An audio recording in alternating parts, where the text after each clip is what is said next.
오늘은 많은 분들이 막막해 하시는 이야기를 꺼내보려고 합니다. 치매, 이 단어만 들어도 가슴이 철렁 내려앉으시죠? 그런데 여러분, 치매 환자를 돌보는데 드는 비용이 한 달에 얼마인지 아시나요? 요양원에 모시면 다인실도 월 60만 원이 훌쩍 넘어갑니다. 방문 요양은 하루 3시간만 케어해 주는데도 만만치 않은 비용이 들어가죠. 그런데 말입니다. 한 달에 30만 원 정도로 하루 8시간씩 전문적인 돌봄을 받을 수 있는 방법이 있다면 믿으시겠어요? 게다가 연말정산 때 소득공제까지 받을 수 있다고요. 저는 9년 동안 치매를 앓으시는 아버지를 직접 돌봤습니다. 그 긴 시간 동안 제가 가장 행복했던 순간이 언제였는지 아세요? 바로 아버지가 데이케어 센터에 다니셨을 때입니다. 처음에 아버지는 가시기를 정말 싫어하셨어요. 새 옷을 사드리고 새 신발을 사드리고 매일 설득했습니다. 처음 며칠은 제가 셔틀버스에 함께 올라타서 같이 다녔어요. 그런데 6년 동안 그곳에 다니시면서 아버지는 친구도 사귀시고 소풍도 다녀오셨습니다. 그리고 저는요, 오전 9시부터 오후 5시까지 아무 걱정 없이 일할 수 있었어요. 치매 초기 정말 막막합니다. 주변에서 정부 지원이 많다고들 하는데요. 막상 알아보려고 하면 용어부터 낯설고 어디서부터 손을 대야 할지 모르겠죠. 게다가 모든 걸 본인이 직접 발로 뛰어다니며 신청해야 합니다. 이미 치매 가족을 돌보고 있는 분들이 이런 말씀을 하시더라고요. 이제 겨우 모든 간병을 척척 해낼 수 있을 만큼 익숙해졌을 때쯤 되면 그분이 우리 곁을 떠나신다고요. 참 가슴 아픈 이야기입니다. 여러분, 통계를 하나 말씀드리겠습니다. 치매 진단을 받으신 분들은 평균적으로 8년에서 10년 정도를 더 사신다고 합니다. 최소한 8년에서 9년, 길게는 10년 이상의 케어 비용을 계산해야 한다는 뜻이죠. 그래서 더 고민이 되는 겁니다. 한두 달도 아니고 1년, 2년도 아니고 거의 10년 가까이 될 수도 있는 긴 시간 동안 어떻게 돌봐드릴 것인가. 이 문제 앞에서 많은 가족들이 경제적으로도 심리적으로도 무너집니다. 그렇다면 치매 케어의 큰 그림을 어떻게 그려야 할까요? 저는 4가지 기준을 꼭 생각해 보시라고 말씀드리고 싶습니다. 첫 번째, 치매를 앓고 계신 분의 현재 상태가 어떤가요? 아직 스스로 걸으실 수 있으신가요? 의사소통은 가능하신가요? 두 번째, 돌봄에 참여할 수 있는 사람이 누가 있나요? 혼자서 감당하시는 건가요? 아니면 형제 자매가 함께 나눠서 할 수 있나요? 세 번째, 돌봄이 필요한 시간대가 언제인가요? 하루 종일인가요? 아니면 낮 시간대만 필요한가요? 네 번째, 매달 감당할 수 있는 돌봄 비용이 얼마나 되나요? 예를 들어 볼게요. 어떤 집에 아버지가 계시는데 치매 초기 증상이 있으신 상태입니다. 큰딸이 주로 돌보고 있고요. 타지에 사는 둘째 딸도 가끔씩 도움을 줄 수 있습니다. 큰딸은 직장에 다니기 때문에 낮 시간대에 돌봄이 필요하고요. 한 달에 쓸 수 있는 비용은 55만 원 정도입니다. 이런 조건이라면 어떤 선택을 해야 할까요? 이 경우에 가장 적합한 서비스가 바로 데이케어 센터입니다. 정식 명칭은 주야간보호센터라고 하는데요. 한 달에 30만 원 정도면 점심 식사와 간식까지 포함해서 하루에 8시간 정도 아버지를 돌봐드릴 수 있습니다. 30만 원이에요, 여러분. 한 달에 30만 원으로 매일 8시간씩 전문 케어를 받을 수 있다니 이게 얼마나 가성비 좋은 선택인지 아시겠죠? 그럼 어떻게 운영되는지 구체적으로 설명드릴게요. 아이들이 어린이집에 가는 것과 비슷하다고 생각하시면 됩니다. 매일 아침 8시에서 9시 사이에 센터에서 셔틀버스가 집 앞으로 옵니다. 그 버스를 타고 센터에 가시면 점심을 드시고 간식도 드시고 다양한 프로그램에 참여하십니다. 그러다가 오후 4시에서 5시쯤 되면 다시 셔틀버스를 타고 집으로 돌아오시는 거죠. 출근 시간이 맞지 않는 가족분들은 직접 센터에 모셔다 드릴 수도 있어요. 그리고 요즘은 야간까지 운영하는 곳도 있고 토요일에도 문을 여는 곳들이 있습니다. 일하는 가족들의 사정을 고려해서 운영 시간을 다양하게 가져가는 거죠. 여기에 또 하나 좋은 소식이 있는데요. 이 이용료는 연말정산할 때 소득공제를 받을 수 있습니다. 세금 혜택까지 챙길 수 있다는 거예요. 그럼 다른 선택지들은 어떨까요? 비교를 한번 해보시죠. 요양보호사가 집으로 찾아오는 방문 요양 서비스가 있습니다. 이건 하루에 3시간만 케어를 제공합니다. 데이케어 센터가 8시간인 것에 비하면 절반도 안 되죠. 그런데 비용은 만만치 않게 나옵니다. 요양원에 입소하면 어떨까요? 1인실은 비용이 너무 높으니까 4명에서 8명이 함께 쓰는 다인실을 생각해 보실 텐데요. 그래도 한 달에 60만 원 이상 들어갑니다. 앞서 말씀드린 예시 가정의 예산인 55만 원으로는 부족한 거죠. 그러니까 정리하면 이렇습니다. 데이케어 센터는 한 달 30만 원으로 하루 8시간 케어, 방문 요양은 더 비싼 비용에 하루 3시간만 케어, 요양원은 60만 원 이상의 24시간 케어. 이렇게 놓고 보면 아직 환자분의 상태가 심각하지 않고 낮 시간대만 돌봄이 필요하다면 데이케어 센터가 압도적으로 가성비가 좋은 선택이라는 걸 아실 수 있을 겁니다. 그럼 이제 데이케어 센터를 슬기롭게 이용하는 방법을 말씀드리겠습니다. 첫 번째, 국민건강보험공단의 노인장기요양 인정 신청을 최대한 빨리 하세요. 아직 초기니까 괜찮아, 조금 더 지켜보다가 나중에 하지 뭐 이렇게 생각하시면 안 됩니다. 왜냐하면 신청한다고 해서 바로 다음 주에 등급이 나오는 게 아니거든요. 심사받고 평가받고 하는데 시간이 걸립니다. 그래서 미리미리 신청해 두는 게 중요합니다. 신청했다고 해서 무조건 등급을 받을 수 있는 건 아닙니다. 심사 결과에 따라 등급의 판정을 받을 수도 있어요. 하지만 일단 신청부터 해놓으세요. 그리고 만약 등급을 받으면요, 그때부터는 더 이상 혼자가 아닙니다. 국민건강보험공단이라는 든든한 지원군이 생기는 거예요. 국민건강보험공단은 뭘 해주냐고요? 환자분이 집에 계시면서 데이케어 센터 같은 재가 서비스를 이용하면 이용료의 85%를 지원해 줍니다. 85%예요.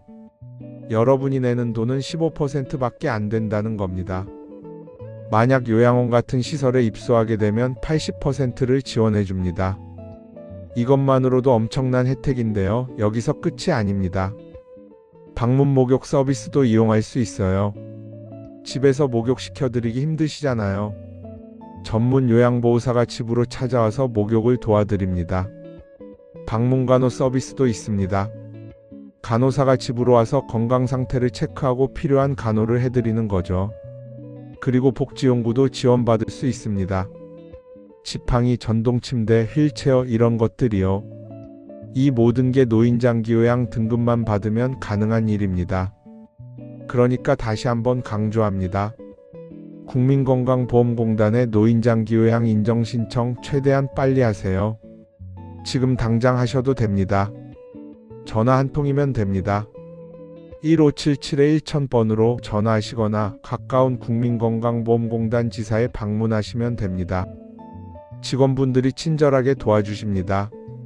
두 번째, 노인장기요양 등급을 받았다면 데이케어 센터를 직접 발로 뛰어서 방문해 보세요.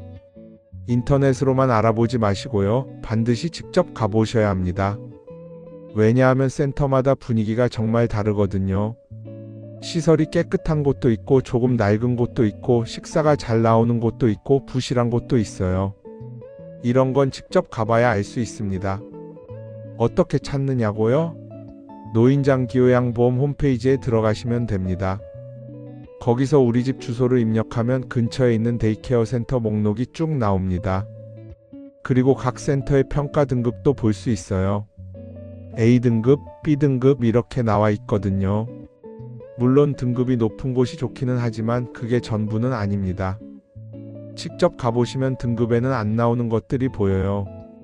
예를 들어서 우리 아버지, 우리 어머니가 편안해 하실 만한 분위기인가? 다른 어르신들과 잘 어울리실 수 있을까? 프로그램이 다양한가? 이런 것들이요. 그리고 집에서 센터까지의 거리도 중요합니다. 여러 곳을 돌아보시고 나서 마음에 드는 곳 두세 군데를 추려보세요. 그리고 신청하시면 됩니다. 그런데 여기서 주의하실 게 하나 있어요. 인기 있는 데이케어 센터는 대기자가 많습니다. 그러니까 마음에 드는 곳이 있으면 일단 대기자 명단에 이름을 올려두세요. 그리고 기다리는 동안 다른 센터를 이용하거나 다른 방법으로 케어를 하시다가 순서가 되면 옮기시는 겁니다. 데이케어 센터가 왜 좋으냐고요? 치매 환자분들한테는 규칙적인 생활이 정말 중요합니다. 매일 같은 시간에 일어나서 같은 시간에 센터에 가고 같은 시간에 밥을 먹고 같은 시간에 집으로 돌아오는 이 일상 자체가 훌륭한 인지 자극이 됩니다.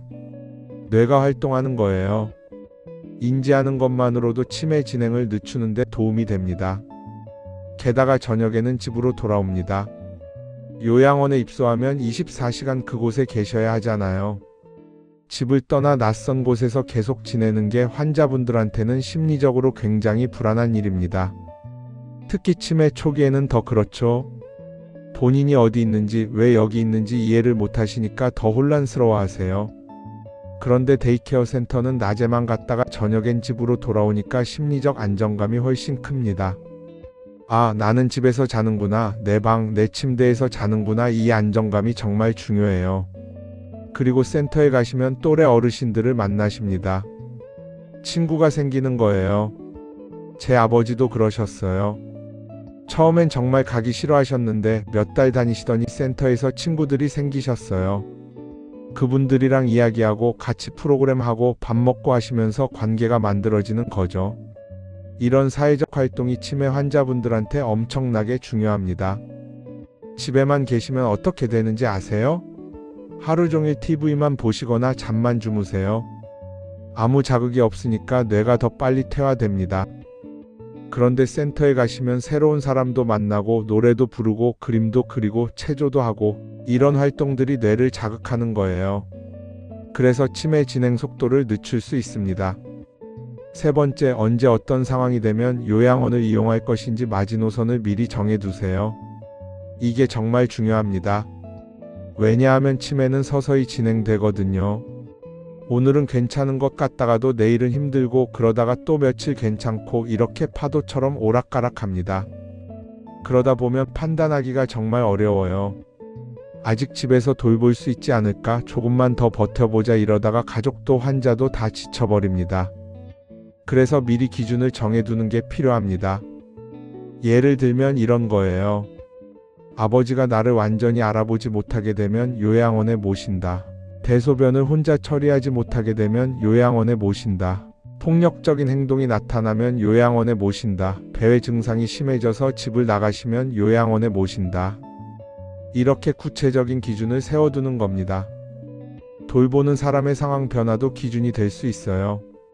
내가 결혼하게 되면, 내가 이직해서 다른 도시로 가게 되면, 내가 건강상의 문제로 돌볼 수 없게 되면, 이런 것들도 요양원 입소를 결정하는 기준이 될 수 있습니다. 그런데 여기서 제일 중요한 게 뭔지 아세요? 이 기준을 혼자 정하지 말라는 겁니다. 형제 자매가 있으면 다 같이 모여서 이야기를 나누세요. 각자 생각이 다를 수 있거든요. 누군가는 아직 집에서 돌볼 수 있어 라고 생각하고 누군가는 이제는 전문 시설에 모셔야 해 라고 생각할 수 있어요. 이 간극이 크면 나중에 가족 간의 갈등이 생깁니다. 그래서 미리 다 같이 모여서 솔직하게 이야기를 나누는 거예요. 저도 9년 동안 아버지를 돌보면서 이 세 가지를 다 경험했습니다. 노인장기요양 등급을 받는 과정도 겪었고 여러 데이케어 센터를 돌아다니며 비교도 해봤고 결국 요양원에 모시는 결정도 내렸습니다. 그 모든 과정이 쉽지는 않았어요. 하지만 지나고 나서 돌아보면 데이케어 센터에 다니셨던 그 6년의 시간이 아버지한테도 저한테도 가장 행복한 시간이었습니다. 처음에 아버지는 정말 가기 싫어하셨어요. 나 어린애 아니야. 왜 나를 그런데 보내려고 해? 이러시면서 화를 내셨죠. 저는 아버지를 설득하기 위해 정말 많은 노력을 했습니다. 새 옷을 사드렸어요. 멋진 옷을 입으면 기분이 좋아지실 거라고 생각했거든요. 새 신발도 사드렸습니다. 아버지, 이 신발 신고 센터 가시면 다른 어르신들이 부러워하실 거예요. 이렇게 말씀드렸죠. 매일 아침마다 설득했습니다. 아버지, 오늘은 무슨 프로그램이 있대요. 오늘 점심은 아버지가 좋아하시는 메뉴래요. 센터에서 친구분들이 아버지 기다리신대요. 이렇게 말씀드리면서 마지못해 발걸음을 옮기시게 했어요. 그리고 처음 며칠 동안은 제가 셔틀버스에 같이 탔습니다. 아버지 혼자 낯선 곳에 가시는 게 불안하실까봐 제가 옆에 있으면 안심하실 거라고 생각했거든요. 센터에 도착하면 직원분들이 아버지를 반갑게 맞아주셨어요. 어르신 오셨어요? 오늘 컨디션 어떠세요? 하면서 친절하게 대해주시는 걸 보고 저도 안심이 됐습니다. 그렇게 며칠을 함께 다니다가 어느 날 아버지가 너는 회사 가야 하는 거 아니야? 하시더라고요. 이제 혼자 가도 괜찮아 하시는 거예요. 그때 얼마나 뭉클했는지 몰라요. 그렇게 6년 동안 아버지는 센터에 다니셨습니다. 그 긴 시간 동안 아버지는 그곳에서 새로운 삶을 사셨습니다. 친구들이 생겼어요. 같은 동네에 사시는 할아버지 한 분이랑 특히 친하게 지내셨습니다. 소풍도 다녀오셨습니다. 센터에서 계절마다 나들이를 가거든요. 봄에는 꽃 구경, 가을에는 단풍 구경 이렇게요. 버스 타고 다 같이 가서 도시락 먹고 사진 찍고 오시는 거예요. 아버지가 소풍 다녀오신 날은 눈이 반짝반짝 빛나셨어요. 그리고 저는요, 아버지가 센터에 계시는 오전 9시부터 오후 5시까지 아무 걱정 없이 일할 수 있었습니다. 이게 얼마나 큰 축복인지 아세요? 치매 환자를 돌보는 가족들은 항상 마음 한구석이 불안합니다. 회사에 있어도 아버지 괜찮으실까? 혹시 넘어지신 건 아닐까? 밥은 드셨을까? 이런 걱정이 떠나질 않아요. 집에 전화해보고 CCTV 확인하고 그러다가 일이 손에 안 잡힙니다. 그런데 아버지가 센터에 계시니까 저는 그 시간만큼은 온전히 제 일에 집중할 수 있었어요. 전문가들이 돌봐주고 계시니까 안심이 되는 거죠. 점심도 잘 챙겨 드시고 약도 시간 맞춰 드시고 프로그램도 하시고 만약 건강에 이상이 생기면 바로 연락이 오니까요. 덕분에 저는 일도 잘할 수 있었고 경제적으로도 안정을 유지할 수 있었습니다. 퇴근하고 집에 오면 아버지가 센터에서 오신 뒤였어요. 아버지, 오늘 어떠셨어요? 하고 물어보면 좋았어 하시거나 피곤해 하시거나 그러셨죠. 센터에서 하루 종일 활동하시니까 적당히 피곤하신 거예요. 그래서 저녁 먹고 일찍 주무셨습니다. 규칙적인 생활이 잡히니까 밤에 깨서 배회하는 일도 줄어들었어요. 낮에 충분히 활동하시니까 밤에는 푹 주무시는 거죠. 주말에는 제가 아버지랑 시간을 보냈습니다. 평일에는 센터에서 돌봐주시니까 저는 주말에만 집중해서 아버지를 모실 수 있었어요. 같이 산책도 하고 좋아하시는 음식도 해드리고 영화도 보고요. 만약 제가 평일에도 아버지를 혼자 돌봤다면 주말까지 계속 돌보는 게 너무 힘들었을 거예요. 그렇게 6년이 흘렀습니다. 아버지의 증상은 천천히 진행됐어요. 어느 순간부터 걷기가 힘들어지셨고 말씀도 점점 어려워지셨습니다. 그러다가 결국 센터에 다니는 것도 힘든 상태가 됐어요. 셔틀버스에 타고 내리는 것조차 위험해지셨거든요. 그래서 집에서 돌봐드려야 하는 시기가 왔습니다. 그때 아버지한테 물어봤어요. 아버지 학교 가고 싶으세요? 센터를 학교라고 부르셨거든요. 아버지는 말은 못하셨지만 고개를 끄덕이셨어요. 그런데 그때 눈가가 촉촉하게 젖으시더라고요. 그 모습을 보는 순간 제 가슴이 먹먹해졌습니다. 아버지도 센터에 가고 싶으신 거예요. 친구들도 보고 싶으시고 그 익숙한 일상으로 돌아가고 싶으신 거죠. 하지만 몸이 따라주지 않으니까 갈 수 없는 거예요. 그 순간 깨달았습니다. 데이케어 센터는 단순히 낮 시간 동안 아버지를 돌봐주는 곳이 아니었구나. 아버지에게는 또 하나의 삶의 터전이었고 친구들이 있는 곳이었고 행복한 시간을 보내는 곳이었구나. 그리고 저에게는 일과 돌봄을 양립할 수 있게 해준 생명줄이었구나. 데이케어 센터가 아버지의 하루와 저의 하루를 모두 따뜻하게 돌봐준 거예요. 여러분, 제가 왜 이렇게 긴 이야기를 드렸는지 아시겠어요? 치매 케어는 막막하고 어렵고 외로운 길입니다. 그 길을 혼자 걸으면 너무 힘들어요. 하지만 데이케어 센터라는 좋은 선택지가 있다는 걸 알려드리고 싶었습니다. 한 달에 30만 원으로 하루 8시간씩 전문적인 돌봄을 받을 수 있고 환자분도 행복해하시고 돌보는 가족도 여유를 가질 수 있는 이 좋은 방법을요. 물론 처음에는 어렵습니다. 부모님을 센터에 보내는 게 마음이 아플 수 있어요. 내가 부모님을 남한테 맡기는 건가, 내가 효도를 못하는 건가 이런 죄책감이 들 수 있습니다. 하지만 그게 아니에요. 오히려 부모님을 위한 최선의 선택일 수 있습니다.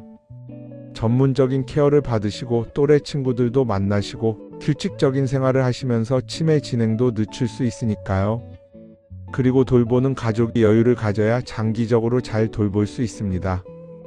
8년, 9년, 10년을 돌봐야 하는데 처음부터 너무 무리하면 중간에 무너져요. 가족이 무너지면 환자도 더 힘들어집니다. 그러니까 적절하게 도움을 받으면서 가는 게 맞습니다. 혼자 다 하려고 하지 마세요. 국민건강보험공단의 도움도 받고 데이케어 센터의 도움도 받고 필요하면 다른 가족의 도움도 받으세요. 제가 오늘 말씀드린 3가지 다시 한번 정리해 드릴게요. 첫째, 국민건강보험공단의 노인장기요양 인정신청을 최대한 빨리 하세요.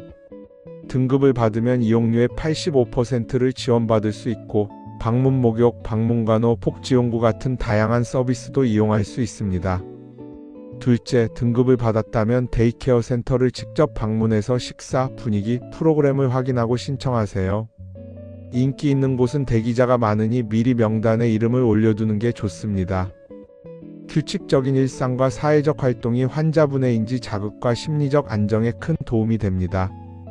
셋째, 언제 어떤 상황이 되면 요양원을 이용할 것인지 마지노선을 미리 정해두세요. 혼자 정하지 말고 가족들과 함께 논의해서 합의된 기준을 문서로 남겨두면 나중에 결정할 때 죄책감을 덜 느낄 수 있습니다. 이 3가지만 기억하시고 실천하시면 여러분의 치매 케어 여정이 훨씬 수월해질 겁니다. 물론 여전히 어렵고 힘든 일이긴 하지만 적어도 혼자가 아니라는 것, 도움을 받을 수 있는 곳이 있다는 것, 그리고 가성비 좋은 선택지가 있다는 것을 아는 것만으로도 큰 힘이 될 거예요. 물론 모든 분이 다 적응하시는 건 아닙니다. 어떤 분들은 정말 힘들어하셔서 다른 방법을 찾아야 할 수도 있어요. 그럼 그때 가서 다른 방법을 찾으면 됩니다. 하지만 시도도 안 해보고 포기하는 건 아깝잖아요. 일단 노인장기요양 등급부터 신청해 보세요.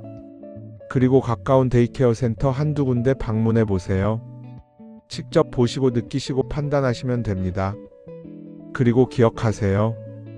여러분이 힘든 만큼, 아니 어쩌면 그보다 더 힘든 사람이 바로 치매를 앓고 계신 부모님이라는 것을요.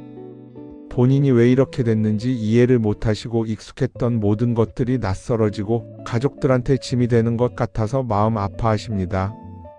그런 부모님께 전문적인 케어와 즐거운 시간을 선물할 수 있다면 그게 진짜 효도 아닐까요? 치매는 긴 여정입니다. 최소 8년, 길게는 10년 이상을 함께 가야 하는 길이에요. 그 긴 여정을 잘 걸어가기 위해서는 똑똑한 선택이 필요합니다. 한정된 자원으로 최대 효과를 내야 하니까요.